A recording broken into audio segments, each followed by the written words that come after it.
Hey, Mark. I know you do your best to be very helpful to folks on here, so I wanted to give that back to you as best I can. So you're struggling with the what did you say? You said the pocket arm keeps collapsing no matter how you try to keep your arm in the pocket. It might be a lot of things. X step, more diagonally towards the sure. Looking for help how to correct that. And your feet are flat. Your feet being fat is fine. That's not a problem. Yeah, so let's take a look at it. Okay.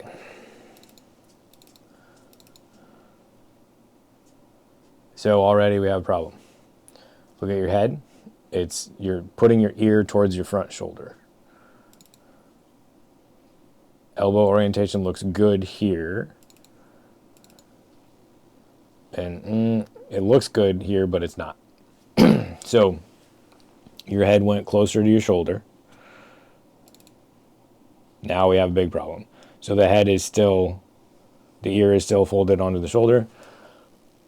Your elbow here. So we need frame by frame, which we don't have, but we can try to do Facebook frame by frame. So here you already have too much forward intent in your head. Your head is telling your shoulder, we are sending the things that way. Send everything that way. And you don't want to send anything that way. You want to keep everything on center, really. So that's what we're going to look at. Inching forward. There's the next frame we have. So your elbow starts to go down.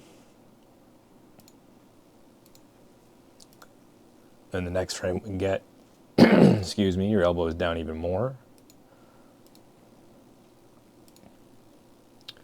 And now you have completely removed the length of your upper arm from your throwing plane. So your throwing plane is now only the length of your forearm, and your upper arm has been taken entirely off of the intended plane of the throw and is now in line with your spine, which is actually the axis of rotation. And can't really tell much from your lower body in this still, but see all this energy here going that way? That's what we want to get rid of. So your posture here is you're a little bit leaned spine forward over your brace. And here you were a little bit back. So that's not bad. Like, your posture doesn't look horrible, but where the shoulder and the arm end up is not good. This pointy arrow going that way is not what we want. So let's pop over to demo mode. So what we want is a swing plane that's defined here. So the entire length of my upper arm, the bone in my upper arm, is going to stay on this plane the whole time. So that can't happen if I reach back here where my elbow is pointed down. So I need to keep my upper arm rotated, not here, but here. Like, I have to keep this shape in order to keep this upper arm on the plane. You don't do that, so you end up, when the elbow bends, it comes down here. Now the radius of my throw is this, and this is not going to work. So given this isn't a powerful throw, my body says, okay, well, I'm throwing the thing that way, so I need to throw the thing that way. And then you get some more power here by virtue of sending this forward. So take that model, throw it out. We don't need it anymore. We want this bone up here on the plane of the throw. And now that I have this plane established, I don't need to poke forward anymore, because that's going to make me throw down or throw up or something silly. Now I can take this motion, center it on my spine, and this becomes my axis of rotation. See how my tailbone and my head are not moving? The opposite of which is my shoulders moving a bunch, right? So I can take that central spinal column, put a counterbalance back here behind me, and just rotate on that axis in balance. The big thing that's happening here is I'm keeping this upper arm bone on the swing plane of the throw. So it's on the plane in my reach back, and it comes through on the plane. There's also some counterbalancing happening with the off arm, which you are not doing. I'm looking at a still, and your off arm is here.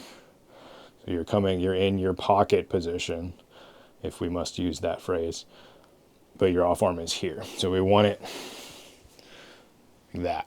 This one just comes up, anchors down. This one gets sent out the front. So how the heck do we work on that? we go through the one leg stuff on my channel, right? Take your front leg, turn it backwards 30 degrees, put your rear leg out behind you here, building that axis from the top of your head out through the bottom of your ankle. And then keep the arm up on the plane. Don't let it come down here, right? This doesn't work. Just keep it up. So you can swing like here with just airplane arms that are just on your intended plane of release. Just do that.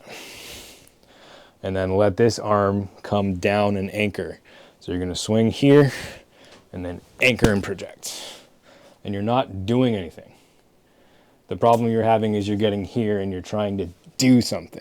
This is doing something. Do not do anything. Just swing the arms and let the off arm cause acceleration. Swing, drop, and project. So that's what I would work on. And the whole point is that you're keeping this the elbow and the shoulder, keeping the shoulder and the elbow in their right spot, right? So you get your shoulder too high and your elbow too low. So you want the shoulder as low as it'll go and the elbow as high as it'll go, staying on the plane. So just swing the arm here, keeping the shoulder down and the elbow up so everything is on that line. Boom. So even though it's bent, it's still on that same plane. And you know all this stuff. Like, I've seen your comments. You know that this is what we want, but getting your body to do it is a totally different thing. So this, I would start with this. I would start here. Foot 30 degrees, leg locked, rear leg in a counter weight position. Find that axis or that swing plane. Well, you find the axis first, then find the swing plane. Make sure the shoulder is down on it. Make sure the elbow is up on it. And just swing here. Just feel that. And feel how much length is in your arm and feel how much power is in your arm. When it starts to pop out to the front, that's where your power is. Then add the off arm in. Off arm just goes lift, anchor. Boom. And that accelerates the whip loading and unloading. When you can do that and it feels good and it looks good, put a disc in your hand, go out to the field, throw a little 100-foot shot, just like that. And when you get the timing of the elbow unwinding and the disc unwinding out of your fingers, like that, when you get those to line up, you get a free like 30 to 50 feet of distance where you didn't do anything faster, but the timing lined up so the disc goes farther. That's what you're looking for. And you want to find it without adding any tension or intention to your shoulder. You're just keeping this loose swing and letting that be your source of power, right? Just everything being on the plane instead of something being too high and something being too low. Then there's no power, right? So just loosen up and feel that swing. All right, good luck, sir. Let me know how that goes and report back.